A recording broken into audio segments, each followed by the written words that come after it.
Well, good evening, ladies and gentlemen. This is WREXtra time on the Local Pundit. I am Paddy Power, and we are through to the next round. We are through to round 5 of the FA Cup. We are going deep, people.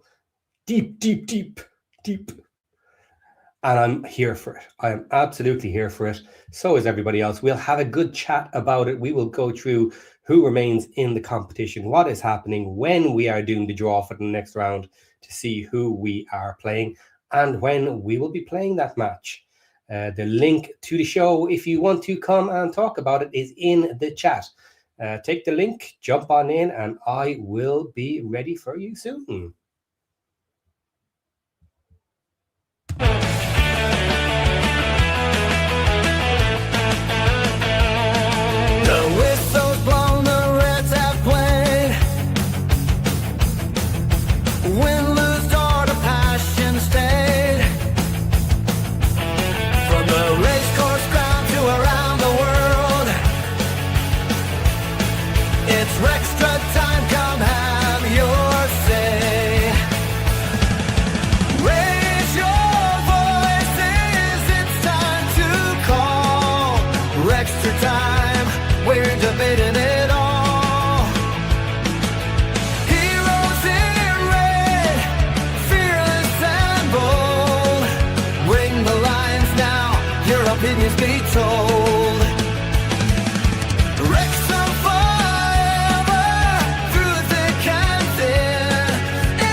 Let the calls begin. I can't sing, but so what? It's a great tune. Bit of a banger for an intro there. Welcome, everybody. And let's have a look at this little image that was on the Discord immediately after the match. Boom! Tractors on fire, huh? Tractors on fire. Right, ladies and gentlemen, Kerry and Connie is in the background here and was first into the chat, dying to get on board. So you know what? Instead of going in to talk about where we're going next, let's go straight for a call. If you want to jump in with us, the link is in the chat. And you know what? I'm going to throw it up again. Boom. There, you can sit there for a little bit. That is the link. Join in the background, and I will bring you in to have your say shortly. Hello. Welcome. Oh. Gone. Hit the wrong button, maybe. Touching buttons. Gone. Okay, so while we wait to reconnect there, Habs is in the background, but Habs is always on. He won't mind hanging out there for a minute. So I'm going to pull... Oh, hang on. We're back. Are we back? Kelly? Hello. Hello. Yes, I'm here. I wish I could have my camera going, but seems like I'm not. No bother. We won't worry about that. A nice glass of wine there, maybe. That'll do. Yes, that was a glass of wine taken on the beach in Hatteras. We were sitting on the beach when the hurricane was coming up the coast. It was rather nice. Good man. So, you enjoyed tonight's match? Oh, loved it. Yeah, it was a good game. We played well, played better than I thought we had before. I love Windass. He does a great job, seems like. Yeah, he certainly puts everything on the line there. I know occasionally people say he goes missing, but he does a lot off the ball as well. And you can't be perfect every match either. So no. I'm quite comfortable with the amount that he shows up for the team. I was pretty happy with the overall play together. Windass played well. I thought Ollie did well. Longman did well. Kaboré came in and a little extra speed there on the corner seemed to help a little bit. Defense was outstanding, I believe. You know, we had a couple of letdowns here and there, but we were pretty good, I believe, all in all.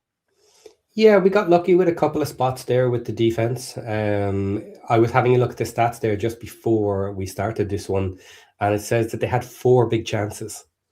So they really should have converted something there, but you take your wins how you can get them. And we were pressing them quite a bit as well. Yeah, well, much So like the last sometimes you game. leave yourself a little bit open, you know. Yeah, much like the last game, we had several chances. We should have could have drawn even early on. Just been ahead 2-0, and Mhm. instead we found ourselves down 2-0. It was a little disheartening. I hate to see him play so well and come up a little short. Yeah. So who's your man of the match? Well, Windass scored. Longman played well too. I was almost thinking Longman ought to be able to have a chance there to be man of the match. This Yeah. draw between the two. Yeah, that's fair. I don't mind that shout at all. I think Longman did have a very good game. I like the fact that Longman gets to the pass or the cross a bit quicker. You know, Yeah. he's straight on it, no messing about. Kaboré is nice because people are worried about him because he's so quick. And it's interesting to see him come on at the end of a match Yes. when players are a little bit tired, and it's the last thing you want is someone quick running about after you when you've already done 60 minutes, 70 minutes around the pitch. Yes. Yes. I think Kiefer coming in too added a little bit of speed up the front there. They did pretty good. Oh, got to decline that call. But yeah, all in all, I was fairly happy with the game. It was good to see them play well. Yeah. I've been following since the National League. My wife got me into Wrexham, watching the documentary, and I got into Josh coming home one day from a dog training actually, and I Okay. was hungry to at least keep up with the game because we didn't have iFollow, we didn't have anything at the time. Yes. And I Yeah. was watching for a watch along and happened to find Josh. And I think we were one of the few in the beginning to actually join. Yeah, We had Josh saw your comment and he reminded me that you were there at barely 100 people. yes, if not less than that. Yeah, we've enjoyed him a long time. We've seen him evolve, and things change a little bit. And I think he's really grown into his own here recently. He's done a good job calling the game. A little personal, which is nice to hear. Yeah. So we really enjoy listening to him, and we've really love to watch the game evolve. I haven't been a football fan for a while. I've played all the American sports, Mhm. baseball, football, basketball, played well in all, not good enough to move on to Division 1, 2, or 3. It was always a little too slow, but I Yeah. love the game. And then I'm now getting into the football, and I find myself injecting myself into the game, wanting to have a little fun with it. Wish I had a grandkid or something now who would want to play a little bit. I get a chance to show my skills. So how are you with all this back passing we seem to be doing lately? Hmm, Where our passing is kind yeah, of catching up, and I think a yeah, few people might be thinking they need to pass back a bit much. yeah. Get forward. Yeah, we would love to move forward a little bit more. We've always been sort of cautious, I think, in moving the ball forward, trying to protect the ball, trying to keep it in the back Yeah. half of the field and keep it under control and burn the clock up. That's a lot of the games, just burning that clock up and controlling the ball. You see Yeah. us early It on. it was a typical Parky finish, I think. We got the goal. Let's just see this one out, and it worked today. It Yes. wasn't comfortable. They never are, but it Yeah. worked today. Yeah. Yeah. And I suppose the good thing was as well, look, absolute worst case, if they got another goal on us, it wasn't over, you know? Yes. Yes. Yes. I'd hate to see a draw and go to Mhm. 120 and wind up with Yeah, I another know. draw and then go to Ipswich and have to play. We've always struggled away. Yeah. We've always played well against the teams on the top of the table, but when we get to the bottom, it seems like we struggle a little bit, and away we struggle a little Mm. bit. It's interesting. It's flipped this season quite a bit. That we're a little bit dropping the ball at home and we're doing okay away, which is a new experience. Mhm. Um, but Yes. yeah, lots of things are changing this season. Now, let me ask you this. I'm going to bring up who is still to play this weekend. Have you got any favourites in the mix that you would like to see in the next round? Right now, I do not. Okay. It's okay if you don't. That's no problem. Let's take a look here. Yeah. So let me just switch here so I can see it. Right. So tonight, obviously, it was us versus Ipswich, 1-0. The other result is Chelsea won 4-0 versus Hull. Yeah, actually, I saw Chelsea way back when they played in Raleigh, back when they played against Wrexham many years ago. Got a photo with Palmer, Tozer. Okay. Who else? Yeah, we got several pictures there. We had a really good time. Spent the whole weekend in Durham.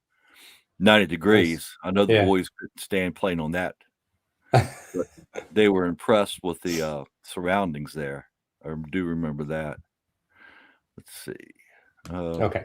So playing today, as it says, because I'm after midnight, we have Burton at home to West Ham United. So most likely West Ham win that one. We have Burnley versus Mansfield. Again, without upset, that'll be Burnley. Man City versus Salford. Should be an easy one for them, Man City. Then we have an all-championship tie, Norwich City versus West Brom. Two tough teams coming up against each other. So that'll be one champ team.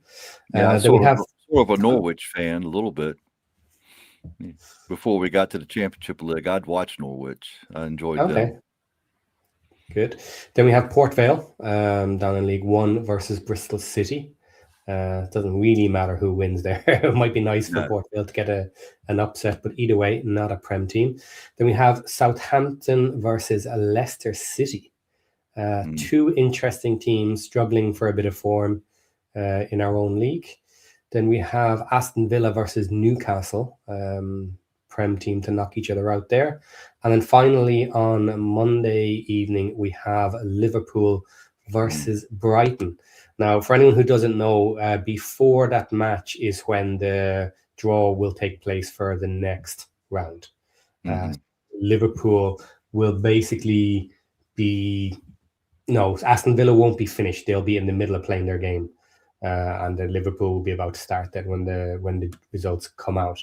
But looking at this table, you're going to basically have in or around 12 Premier teams and 4 Championship teams going into this next round. Us included, obviously, in the Championship teams.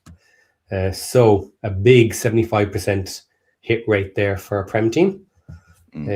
So haven't seen the teams now and the likely opponents. Who would you want?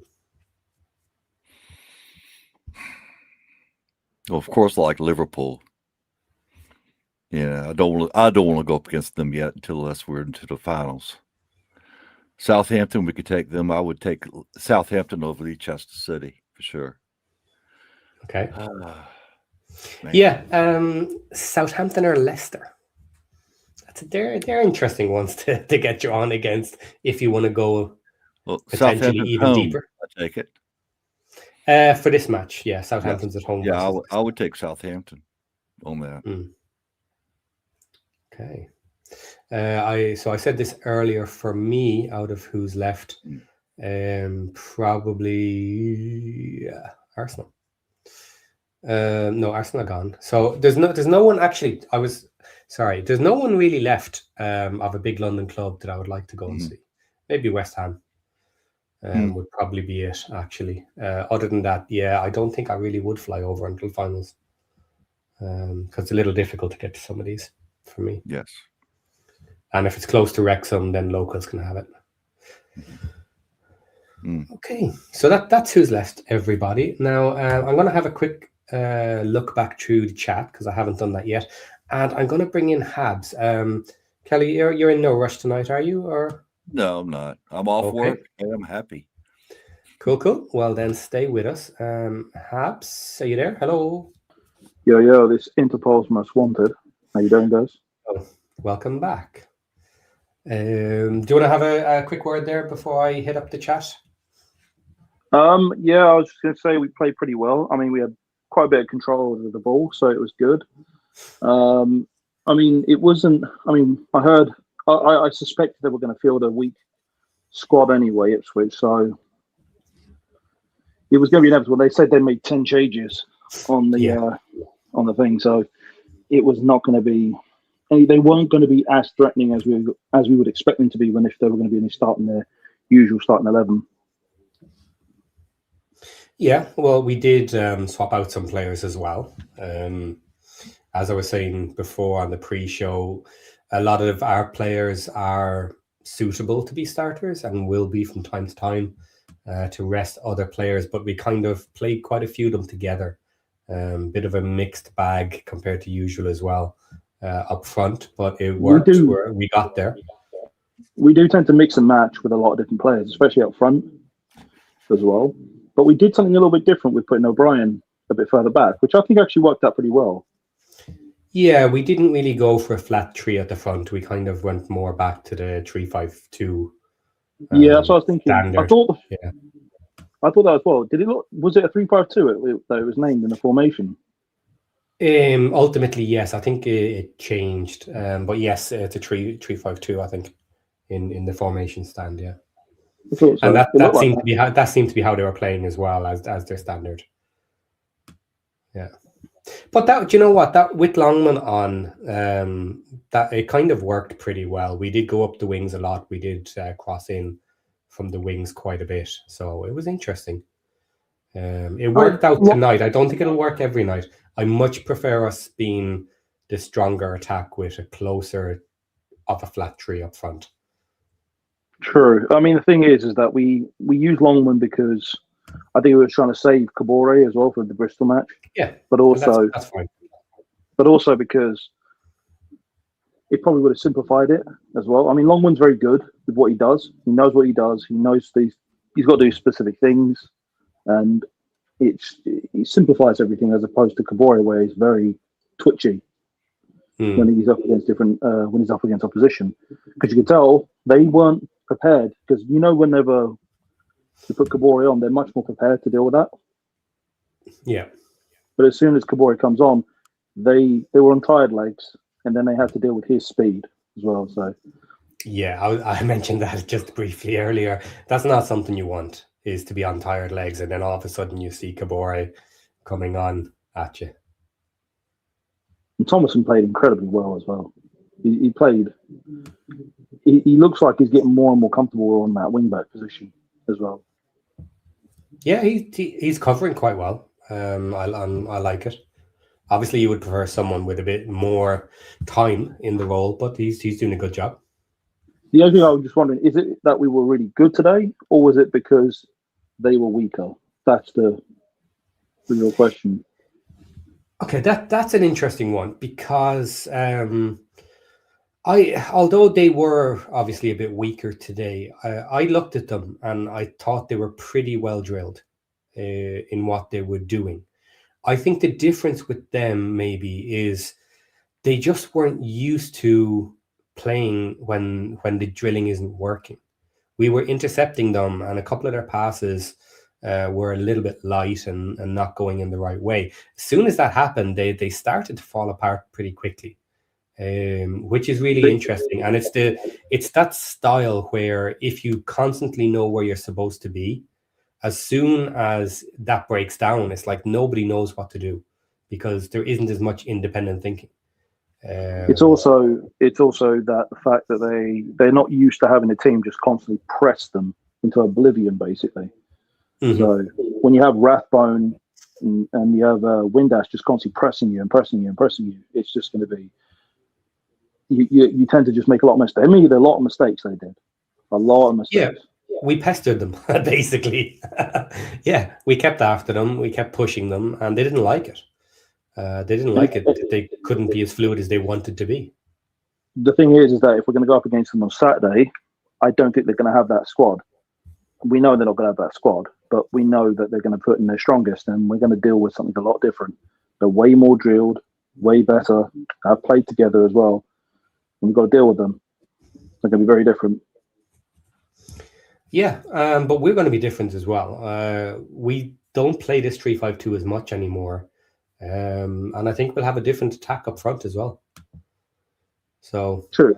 When I saw the amount of changes that happened for the cup match tonight, I mentioned you really are not going to learn a hell of a lot about tonight's match for the next match. It's going to be like a new team again for both of us, pretty much.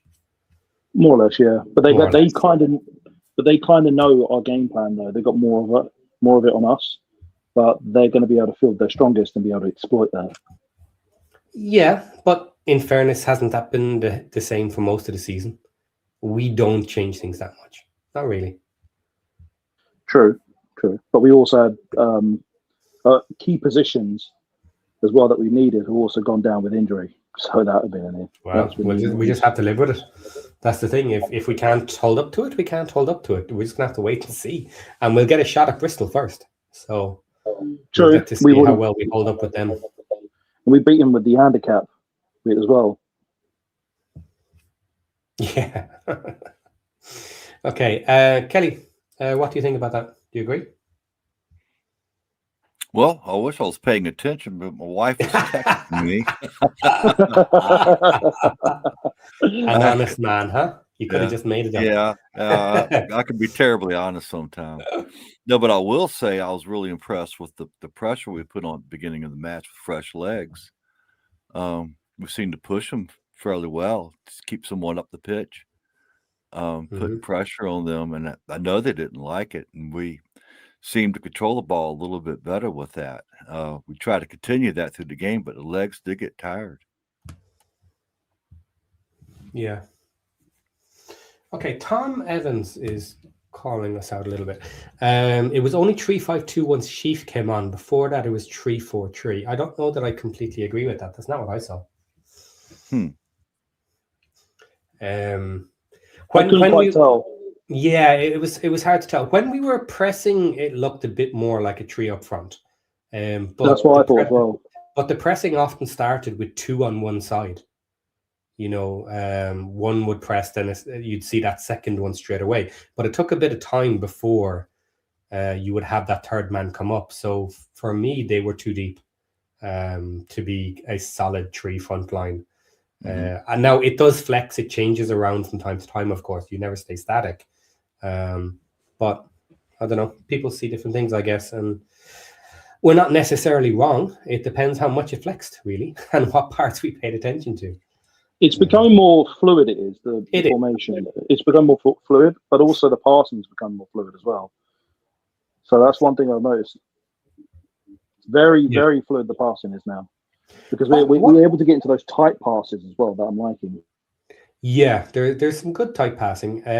What do you think about the regular pass back that we're doing? Now, it was quick today, and we didn't spend too long before getting back into attack. So I don't mind it too much, but it was happening a lot more today. Well, you have to. I mean, every team has to do it at some point, unless you're specifically just going to be like, unless you're Nathan Jones and you're just going to let the opposition have the ball, then yeah, of course, you're going to have to eventually go back. You have to release the pressure as well, get them to come forward so you can open up space, because it's just inevitably going to have to go through. You can either find space on the wings by the byline, or you're going to have to go through the middle, and it's quite hard to do that. We tend to just go through from the middle up to the halfway line into the wings. So it's hard to say, but we have to. We basically have to do it as well. But Dobson, some of the passes that Dobson were doing today were just awful. I saw a lot of bad passes from him. He had some good passes. He had some weird, just some strange ones as well. Yeah, Dobson has an issue here and there, it seems, with passing, especially moving the ball forward. You see him passing back a little bit more, being a little more cautious. When he does try to move forward, it can be an errant pass. You just see it quite a few times with him. And I'd like to see it develop to be a little bit better, a little bit more accurate. Yeah, I mean, I see what he's trying to do. He's trying to find a nice long pass. He does have those, and I did see some of those nice long passes he did. And then he just does these just strange passes. I'm just thinking, what was that? Like, you didn't need to do that. You could just pass it to someone else, move it out, build up a game. We had quite a high line as well, but at least we had two people on the halfway line at least, just to make sure we keep the defense going. But I don't want to turn into like Barcelona, where you just basically have such a ridiculous high line that you can have someone score against you. Mm-hmm. Yeah. Someone's that's bringing up an interesting point here that I noticed myself. Parky has to stop leaving Dabo on so late. Dabo played well during the match, but I noticed in those last 15, 20 minutes again, he was dead. A couple of mistakes here and there, and he just wasn't able to chase it as much as you would want him to. It's a bit harsh on him, keeping him on. But who do we change it for? Like well, there you go. That's a decent response. Who do we change it for? The thing is that Josh was saying the same with our incredible Italian player, Tomasen. But who do we change him for? We haven't got anyone on the left. Are we going to move? Are we going to put Barnett on there and move Kaboré onto the left instead? Is that what we're going to do? Like we don't have anyone else. We don't have anyone else.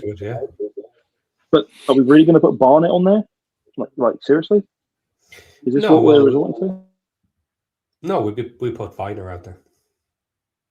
Viner wasn't available. He's still injured at the moment. He'll be soon. I mean, I get it. It's the watch along moments. He's waiting for the moments he is. So, but I get what he's trying to say, because he's trying to look for something like, all right, let's get the energy out. Let's get the energy out. We kind of had the energy at that point. They had control. They weren't fielding a strong team, and they kind of didn't. You could see they were just not used to having a team just press them constantly and just take the ball. We had some nice. We did sit deep quite a few too many times as well in a low block, which was a bit iffy at times as well. Some of it was just like, okay, you're lucky you got away with that. There were a few of those. But okay. Another question from the chat here just popped up, seeing as we were talking about it. Viner ain't getting in with Max in that form. Answer that one. What do you think there, Kelly? Max in good form. He was. He played well tonight. He played poor in the last match, so he needed to have a good match tonight in general. But what do you think? What do we do with Viner if Max is playing so well? Well, watch him till Max continues to play well. He probably won't get a chance, but I got a feeling Max, he might let up a little bit. Just maybe the inexperience at the upper levels.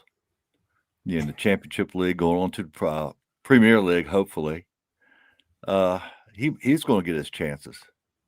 Yeah. I think with the amount of minutes Max is playing, we'll certainly get a bit of time for both of them.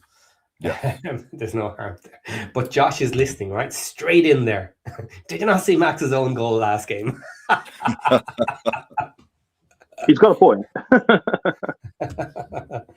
And that gives the perfect opportunity for a hashtag save Max in the chat. Okay. I will say I don't think Max is going anywhere right now. He's good. He's young. He'll get better. Yeah, no problem. I like Max. Doesn't hurt to have someone nipping at his heels though. Even if he does keep playing there. Apparently Viner has a nice long throw too. Those long throws today really were dangerous to us. I was like, holy God. I mean, did you see the Arsenal match yesterday against Brentford? Yeah. Oh, Brentford are known for those long throws. They are disgusting. They are. Yeah. Those are the things you're going to need to get you those nice little set piece goals. Yeah, and set pieces, that brings it into it now. Again, what on earth are we doing with our bloody set pieces? We had a nice string of 5 corners. And what did we decide to do at the end to ruin it all? A second short corner that went nowhere and we lost the ball. I'm like, oh, for God's sake. We need to get a bloody set piece coach who knows what the hell he's doing, and he needs to teach the squad how to deal with set pieces. This is getting ridiculous. If we were to sneak our way up to the Prem, we would get absolutely destroyed. Oh yeah, especially this season, and it's going to be a pattern that's going to follow on. It's going to be like the crazy gang of the '80s, where they're just going to have set piece after set piece, and everyone in Europe is talking about how the Premier League is just turning to this insane set piece league as well, and they're terrified. They're especially terrified of Arsenal. They are. Yeah, they're terrified. They're worried about the fact that Arsenal, if you give them a corner, they're going to score against you, and no one there knows how to deal with it, except for some reason that crazy league in the Premier League. Yeah, but it's really interesting how different they are and how they're handled between the Prem and the Championship. Because you look at it tonight, nobody was interfering with the keeper at all on either side with the corners. It was really interesting. I think the ref was a bit of a stickler when it came to stuff like that. He was a bit strict in certain ways. Yeah, but they're not in the Prem. They allow it. So. They do. And Arsenal got away with it. And the first time they got beaten with it, they came out and started crying. But anyway, that's separate to our FA Cup talk. But that I know. That's what's funny is that Brentford, that guy, I can't remember his name, who does the long throws. Arsenal got the same coach that trained him at Brentford. What's his name? Mark Groningen. He's the guy who trained the guy at Brentford to do those long throws. They brought him in to help them with their long throws as well. Yeah. Okay. Mad Al with some little news here from the ground. There were a few new faces knocking about tonight. He needs to find out who some of these people are. He has photographs. So I guess that means he's thinking we're getting a free agent coming in. Put him in the Discord. Yeah. Although, do you know what? The last time we started chasing down pictures and people were chasing them down online, it was a security guard. Security guard, yeah. Okay. Now, I did notice after someone had a comment on it and I realized how stupid I had been. I only pulled up half the matches that are still in the FA Cup. So I'm going to bring them back up here again and just do the second half because I was wondering where Arsenal were. And they're on the second page. Yeah, they got Wigan, they do. So here's the rest of them. We have Birmingham City are playing Leeds, which I knew because I mentioned that earlier. Grimsby Town are playing Wolves. Oxford United versus Sunderland. Stoke are playing Fulham. Arsenal versus Wigan. And Macclesfield versus Brentford. So all of those could end up going to Premier League teams. Leeds, Wolves, Sunderland, Fulham, Arsenal, and Brentford could potentially all be in there. Could Grimsby Town survive versus Wolves? Who knows? Can Birmingham make it through to the next round? They'd be some interesting ones. I would like to play Sunderland just for the doco. That would be fun. That'd be interesting. And then last one, as I said, for me was the Arsenal. Nice big ground down in London. That'd be a good one for me to easy fly into.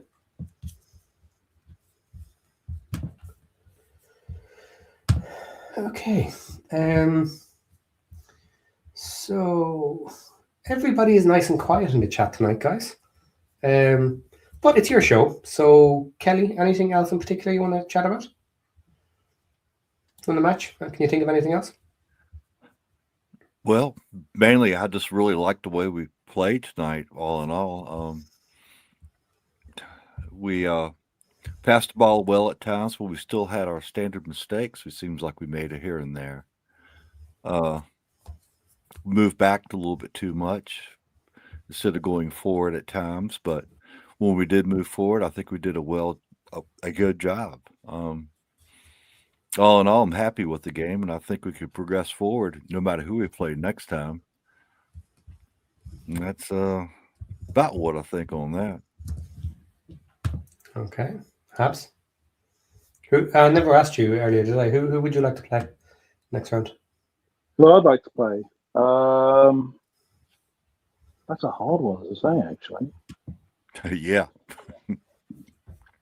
Someone would be nice, but so would Chelsea. But so would I don't want to. No, I don't want to touch Arsenal. They would just set piece us to death. They would. But they will. They will. You give them a corner, they will just abuse it. They will.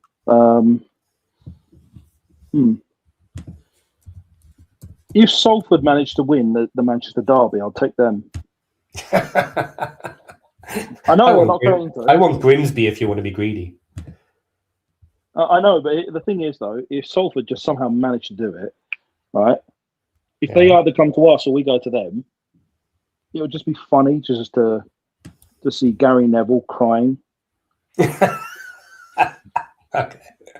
I suppose that's a fair point. Other than that, then yeah, I'd like to take on Man City.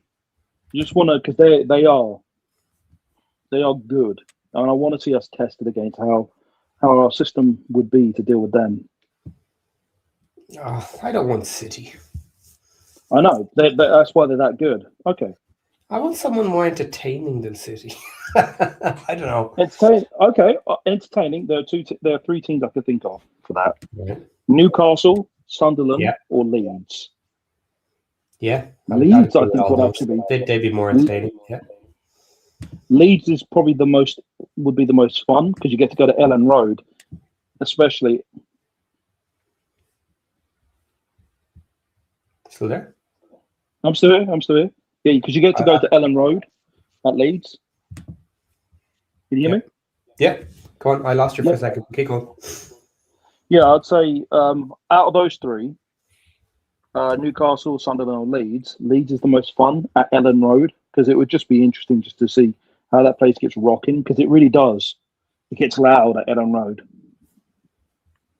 And it'll be a nighttime match as well.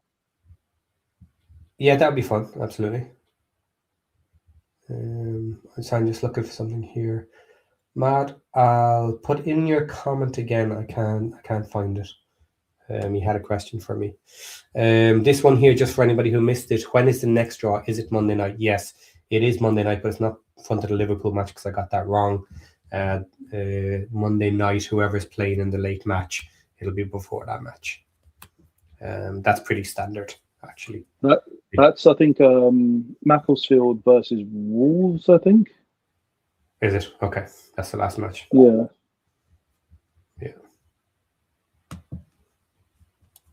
Leeds, of course, and Wolves down the end fighting. Would they'd be after an FA Cup, would they, or would they give it up and play a half team? I think Leeds are going to do fine in the league, so they'll probably enjoy wanting to do the FA Cup. Daniel Farker's got Leeds pumping now. He's got them working, and he's getting a lot of results. He beat Chelsea at Ellen Road, and he drew with Chelsea at Stamford Bridge. He's got their number, and he's got a lot of clubs' number. He has, so he's got them working now, and he's got Dominic Calvert-Lewin scoring. Like he's their best goal scorer. He's got like 10 goals for them as well. Yeah. Do you know what? I would just like a Prem team that we have a shot at beating. not just like a small shot. And we have a small shot versus anybody. But I'd like someone on the lower end who's not playing their own perfect football at the moment. And well, I would say Tottenham, but then they're already out. They lost to Aston Villa. But I would say it would have to be either Burnley or Wolves. Yeah.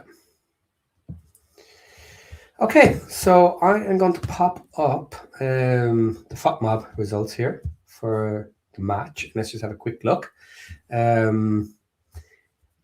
Smith is the lowest. The only orange one we have. Smith got a 6. So seeing as that's popped into my head there, what did we think of Smith's performance tonight? He missed a couple. He was pretty close on. What did we think of his performance? I think he outplayed like he normally plays. He missed a few. He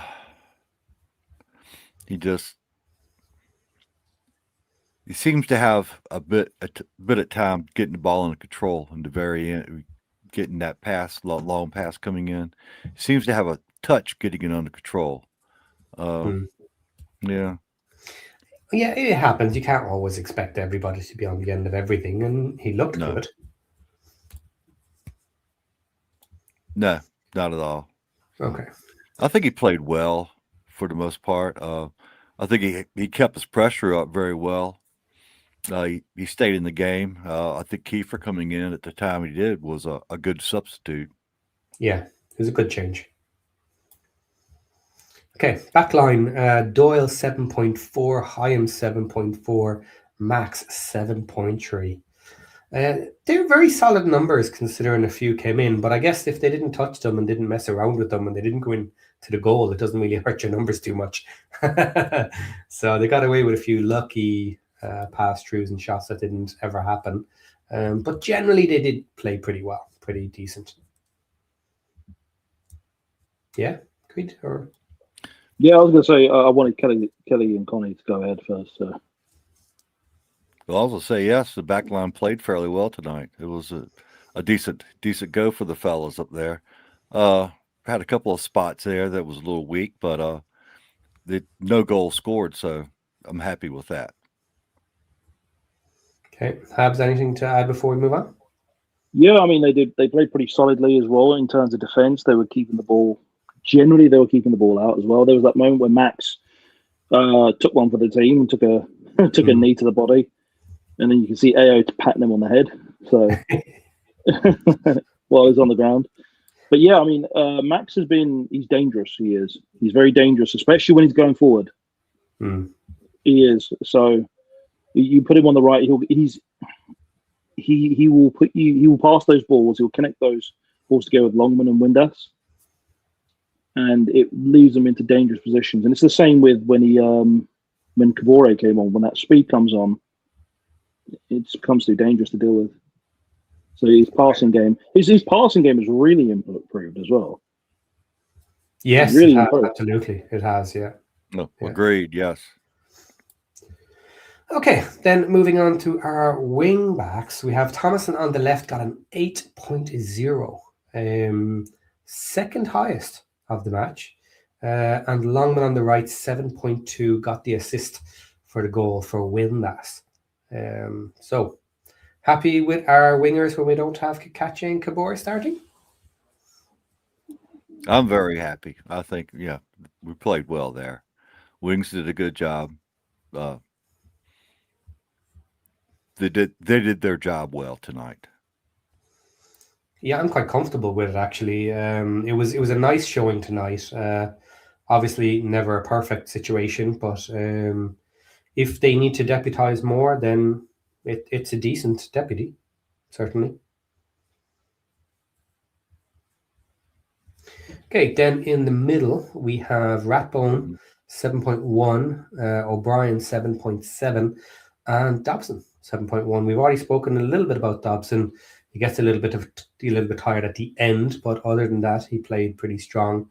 Ratbone, a danger. The shot he had that the keeper got away with the one hand parry was lovely. If it had just been over a tiny bit more, I'm pretty sure the keeper wasn't saving it.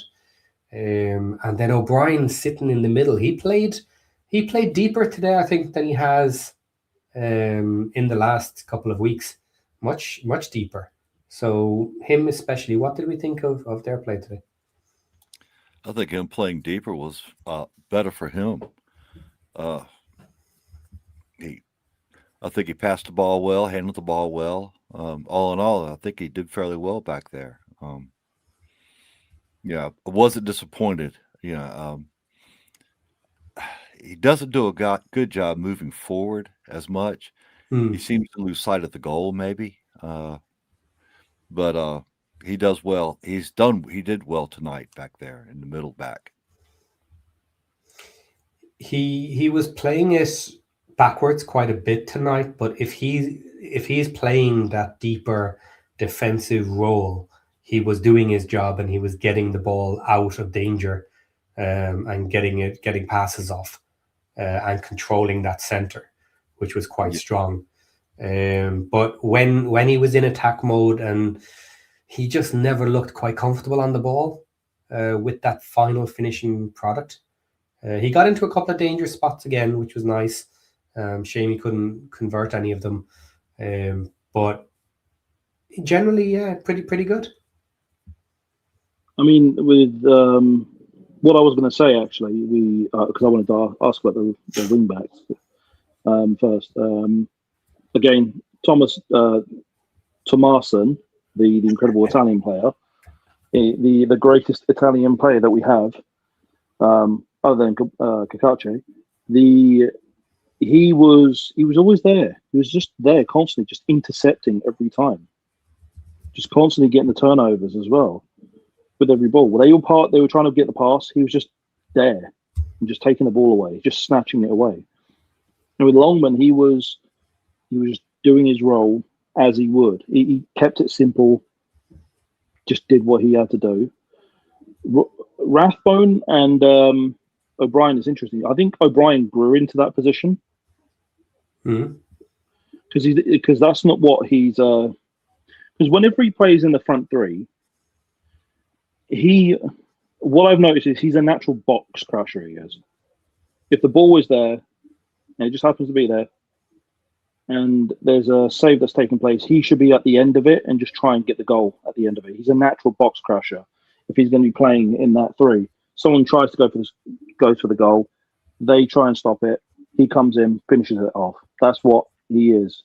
Natural box crusher if he's going to try and score. But in the deeper role, he's probably been used to playing up front quite a bit. That he's just adjusting towards playing his natural role again. But it looked very well, especially with his interplay with Thomason. He may not be the most effective up front in terms of like trying to get the goal scoring, but with the way he was passing it back, yes, he passed it back, but he opened up space, and the way he tried to get the turnovers as well, they're incredible as well.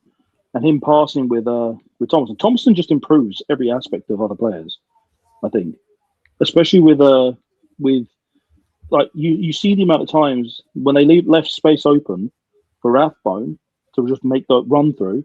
Thompson just passes it, does a nice little long pass, comes in, boom, gets it in for Rathbone. It's just something at that left when you have Thomason there. He just he seems to just make other players better. I don't know what it is, but he just makes other players better. Yeah, I think it's his interplay because he's more used to midfield. He knows where people should be. He knows where they're aiming to run onto it and stuff. So I think he's just worked that out quite well, which has worked for him. He's also not worried about getting into some more dangerous positions. He will move into dangerous positions himself and potentially look to have a shot, but he didn't really need to tonight so much. But he's been doing those tight passes. He does these tight passes as well. Maybe he has brought that from his central midfield role, and it's just working for him out on the wing. He's getting really good interplay. It's nice to see. Where everybody says he's a little bit lacking is in the defensive side. But tonight, maybe they weren't strong enough to take advantage of it. That's what I was always still thinking about. Is it them or is it us? That's a bit of everything. Now, if Thomason is going to be leading the line on that side every match, there's going to be matches he'll get caught out. He may be a weakness in certain situations, and there's not a lot we can do about it, because that actually leads on to the question here from Mad Al. So a scenario that came to his mind was Kaboré came on for Longman tonight. If Thomason gets injured, what's the plan and long-term strategy? Cacace will be gone for at least a few weeks, probably even longer, maybe. Who knows? But we have basically one more injury, and that's about it. So if Thomason can't play, then it's Longman on the left, Kaboré on the right, and that's it. We're done. You're playing all match. And we have Barney then. So if you needed to give Longman a break on the left-hand side for any reason, I think you might have to move Kaboré over. Kaboré may just have to play inverted on the other side, because at least he's fast to play that would be interesting, seeing how Doyle and let's say whether it be Rathbone or Sheaf, or maybe even O'Brien, would interact with with Kaboré on the left, because he'd work as an inverted wing back. He would be having to cut in and then try and, let's say, do a score. He can score on the left as well. He can shoot with his left. Yeah, he's just stronger on his right. I mean, it'd be interesting to see that. And now this, of course, is on the assumption that Weiner isn't available to play on that right-hand side either. So we'll have to wait and see on that. When is he ready and how good is he on that side? But he has played that side this season. So it's not like it was 3 or 4 seasons ago. He has played it this season. So he should be able and capable of playing down that right-hand side without any major problems for us. And as well, when Longman was playing solidly on that left-hand side, he had just a simple, interesting technique where he turned around to run backwards, away from the goal, obviously, but that then put him on his strong side, and he was crossing in from that direction. So that's your other way of getting crosses in to the box, is turn backwards and then cross it in. They do this a lot in the Premier League. They do. What they do is they have people who are left-footed and right-footed. They switch them in opposite directions. Like, for example, Saka, he's a left-footer. He's a natural left-footer, but he plays as a right winger because he's got these lovely shots he does from outside the box or within the box that you can do with his left foot that you just can't get when you're a right-footer. A lot of people do that in the Prem, where they just have right-footers as right-footers as left wingers and left-footers as right wingers. So it's just because they want to vary the kind of way they want to shoot. Yeah, it can be done. Now it might be preferable if you inverted both on each side, but I hope Kaboré is doing a little bit of practice on the left just in case. I hope so. Now, seeing as we've mentioned Kaboré, why not ask this? A couple of questions in the chat there. One from Jeff here. Kaboré's final ball is inconsistent, and that's being generous. What do we think about Kaboré? Kelly, what do you think about Kaboré? He's fast. He controls the ball fairly well. I've seen some of his crosses be on spot on, and others not quite where they need to be. I think all in all, I like him being out there. I think he could do right or left side for the most part. What is his dominant leg? Is it right? It's right. Yeah. Yeah. So, yeah. I think I like his speed, so I think he'll be doing all right. Yeah, it's an interesting one with Kaboré.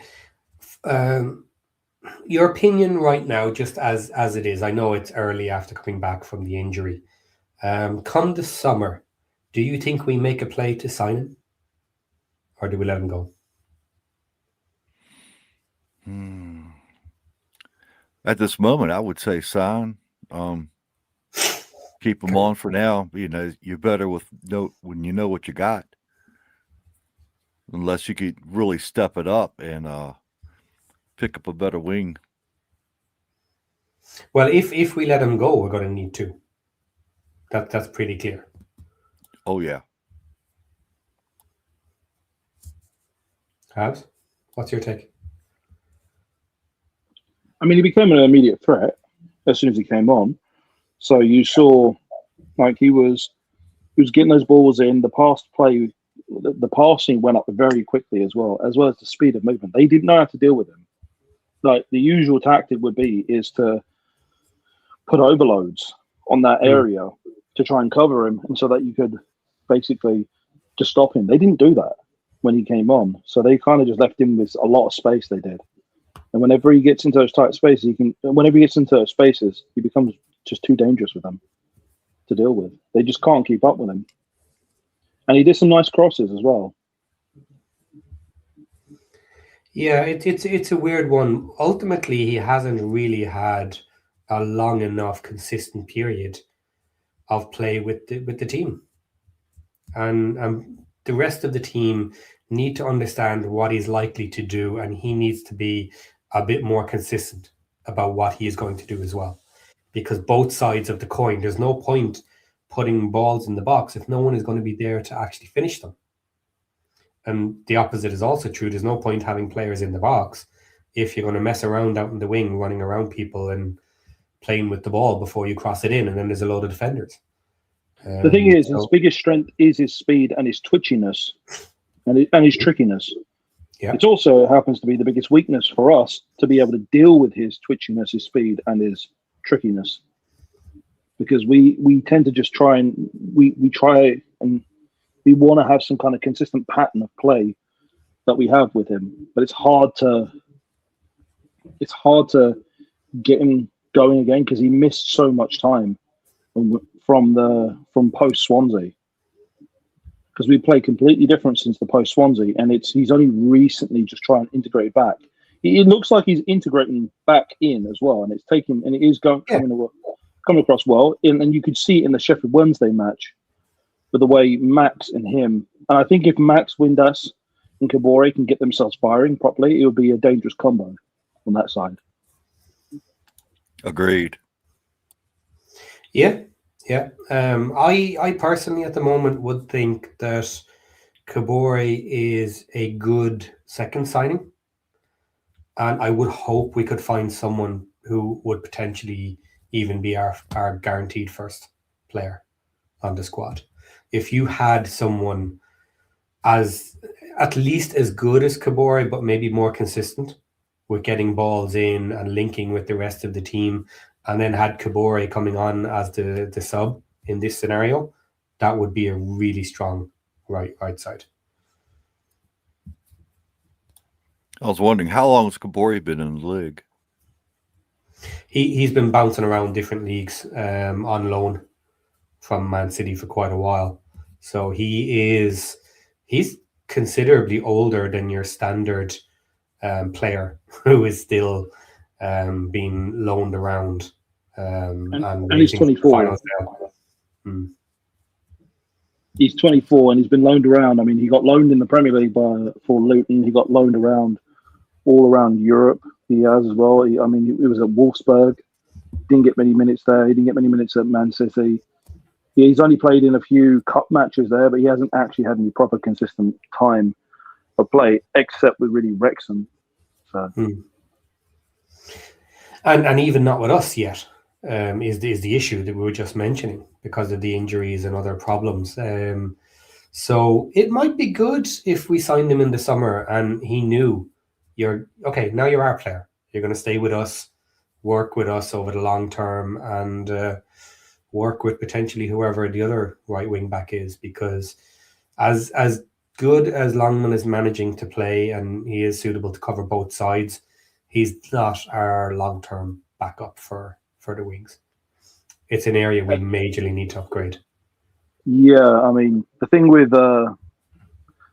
I think is that in this summer is he will get enough time to be able to work with our players as well, especially pre-season, to give him the kind of, because he didn't really have a pre-season with us. No. He didn't have a pre-season with us. He was we were in our third or fourth match when we brought him in. Yeah, the loans come in late generally. Yeah, I mean, if we get him in with the pre-season, we can actually build up a kind of pattern of play as well with him, and because it's more like you're training and then you got to play your match, and you're training and you got to play your match. There's not much really real time you can get until you can get to the pre-season in the summer break, so you can get that, and that's going to be really useful for him.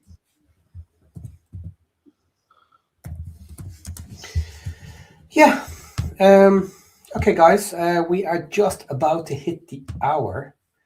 There is something I have started here, is there?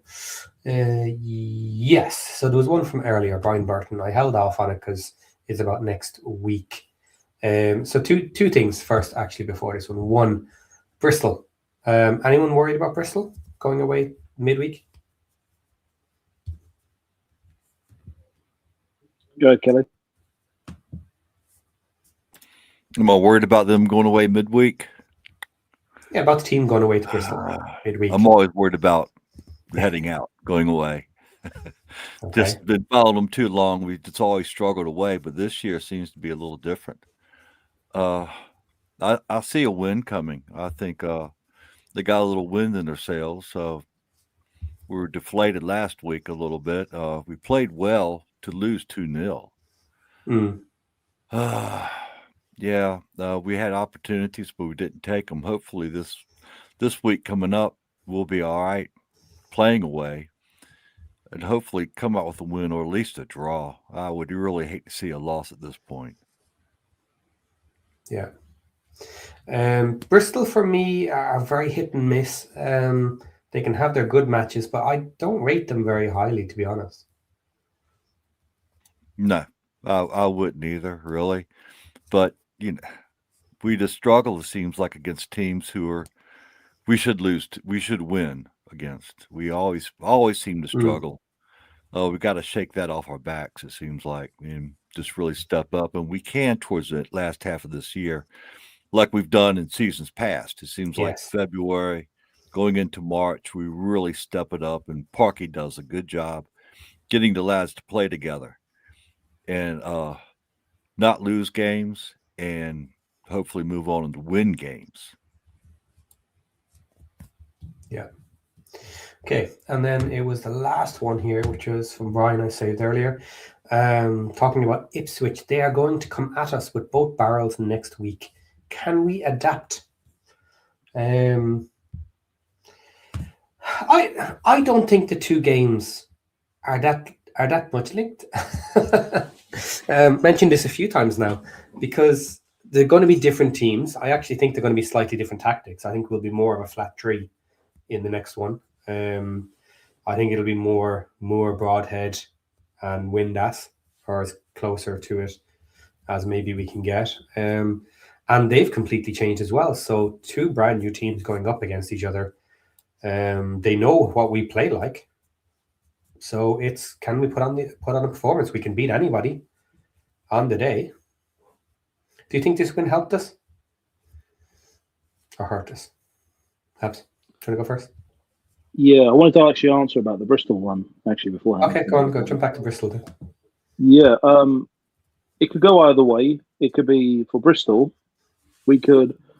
I am and I'm not worried because we have played this match today and we've got basically a 3-match.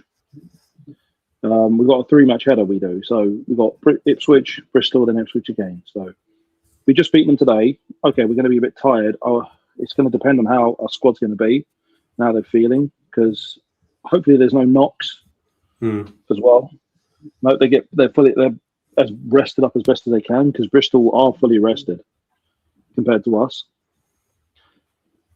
So it depends on how well we're going to play against them. Wednesday this weekend. What's that? Aren't they playing Sheffield Wednesday this weekend? I don't think they are. Okay, I'll check. Keep chatting. But yeah, I was going to say that, I mean, yes, a little worried about them. But in terms of overall quality of Bristol, they're not really all that. And they're also quite a depleted squad as well. Okay. They don't... No, Bristol's playing Port Vale in the FA Cup. Oh, okay. Tomorrow. So they'll have played the weekend as well. But Port Vale potentially is a bit easier. Yeah, so it comes down to intensity of the match as well. Mm-hmm. I mean, we finished in regulation time, so yeah, and they could end up finishing in regulation time with a high score, or it could just be it could go badly for them. Wait and see. But and they might not field a strong squad for them either. Yep. So it could go either way. I mean, more than likely, they're quite depleted as a squad. They've lost quite a good. They've lost one of their best players, the longest serving player. I wonder who took them. I wonder who took him. It was us. Okay. We took him. Yeah. But then for Ipswich, that's where I think, okay, they faced us today, but you can tell McKenna's going to be looking at the squad and thinking, okay, who am I going to bring on? Who may be in the starting 11 from this today because he's made 10 changes. And he's going to put his starting 11 against us, and it's going to be a lot more different. And how we play against them is going to be very interesting as well. Who we're going to put on there. It really depends. Yeah, it's an interesting one because obviously he's rested a couple of the main starters, especially in the attack this week. So are they going to be in for Bristol? And then are they going to be in again for Ipswich? That's something we don't really know. We know who played tonight, but back-to-back league matches. What sort of chopping and changes is he going to do for those? Be interesting. And with Bristol, I'm not really worried about them too much still. I'm still not really... They could beat us. They could. They could quite easily beat us if we're not careful and we're not paying attention. Because they don't really have the kind of quality that we should worry about. But we should pay attention in case if we relax for one moment against them, they can end up scoring against us. I mean, you saw the match, what happened against them when they went up against Derby, and it was just terrible. We were not good. Yeah. We beat Derby quite comfortably, we did.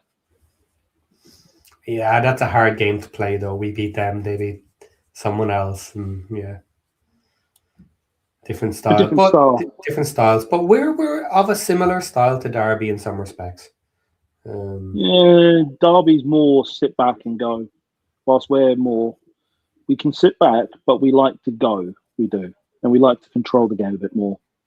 Because at the beginning of the game, we played like we always look back to the beginning of the season. We played like we were still in League One, and then all of a sudden it was just changing slowly over time. Yeah. And I said this to Josh, and I keep saying this: watch this as a 3-month block, and see how different we play. And every 3-month block we've been playing, it's been changing completely. Yeah, he's aiming towards something for the future, for next season. Absolutely. And we're becoming more and more comfortable. We're getting faster with our passes as well. We're getting faster and faster in terms of passes.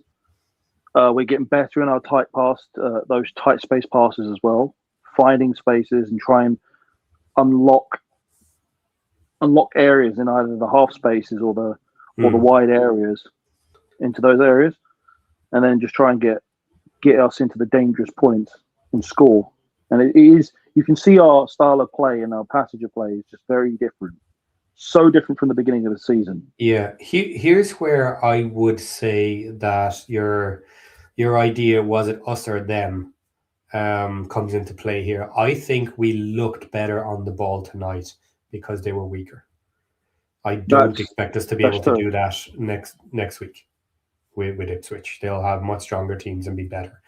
But you can see improvement. We are getting better. We are getting faster. That is generally true across multiple matches. But you get a team that's really strong at passing and playing that tight game, we don't look so good, generally. Not yet. No, that's true. I mean, McKenna's got his starting 11 completely drilled. And they know how to play that kind of game. Yep. Okay. Kelly, any last thoughts here? I think we're going to finish it up here tonight. Everybody's pretty happy with the match. No major issues to discuss. No, I'm fairly happy. I was going to ask, what's the status on Broadhead? How's he looking right now? Is he up for next game or another week out? No, I have to assume he's ready for the next game. Parky was saying that he might be ready for this one. But the fact I managed to make the bench was one of those scenarios where only if I have to use him, I think, a means of last resort. But if he can be on the bench, then he can play. So I would expect him to be available for the next match. Yeah, I'm definitely looking forward to seeing him. He's probably one of my favorites right now. I like to watch him play. So front lineup for Bristol. Do you think we're going to get a more Broadhead win this? We should, yes. The Trinity? Broadhead, Windass, Kiefer. Habs? The 3 up front. I think that would be probably the best option against them.